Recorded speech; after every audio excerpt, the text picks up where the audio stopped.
성부와 성자와 성령의 이름으로 말씀드립니다. 아멘.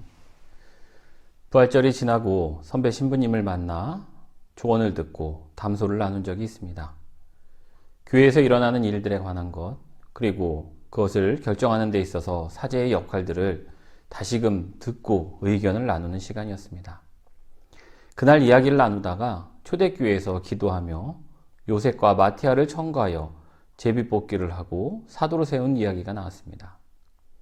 선배 신부님은 초대교회가 기도를 하고 제비뽑기를 해서 사도로 마티아를 세웠다는 것은 요셉이든 마티아든 초대교회 안에서 신앙, 책임감, 사명에 있어선 누구라도 적격이기 때문에 누가 해도 괜찮다라고 하는 공동체의 믿음과 또 자격이 되었기에 가능했다라는 말씀을 하셨습니다. 하느님의 뜻이라는 믿음, 그만한 자격을 갖추었다는 뜻과 모두의 고백을 담은 것이 제비뽑기라는 것이죠. 오늘 복음에서 주님은 주님의 제자들을 위해 하느님께 간구하십니다.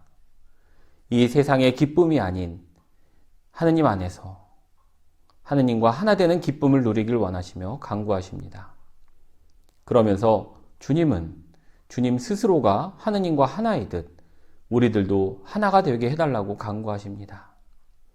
11절에 이 사람들도 하나가 되게 하여 주십시오 라는 간구는 우리 교회 공동체가 하나가 되게 해달라는 간구가 아니라 그리스도인 각자 한 사람 한 사람이 먼저 하느님과 하나가 되게 해달라는 간절한 기도임을 깨닫게 됩니다.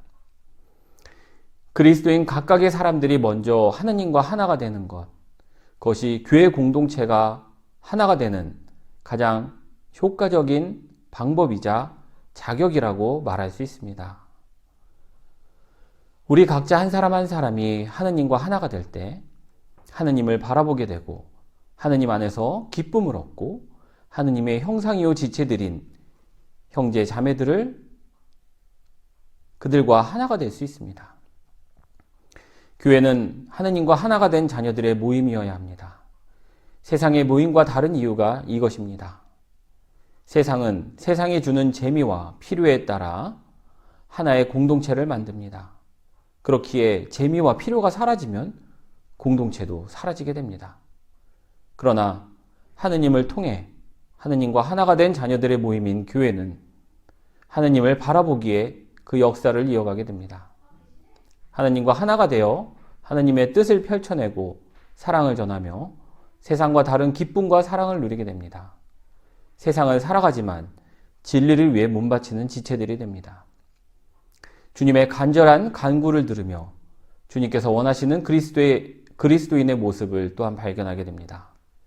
주님께서 우리들이 누리길 원하는 기쁨의 모습을 발견하게 됩니다.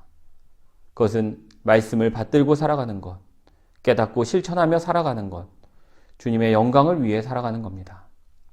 이 삶을 통해 주님께서 고난 가운데도 기쁨과 하나님의 영광을 위해 살아가셨듯 그리스도인들도 세상 속에서 하느님께서 주시는 기쁨과 평안을 누리길 바람하고 계십니다.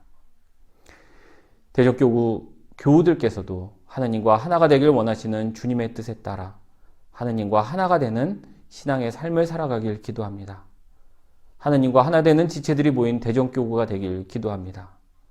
하느님께서 주시는 기쁨과 평안을 누리시며 하느님 아버지께 자신을 바치며 세상에서의 사명을 잘 감당하는 그리스도인이 되시기를 주님의 이름으로 축원드립니다.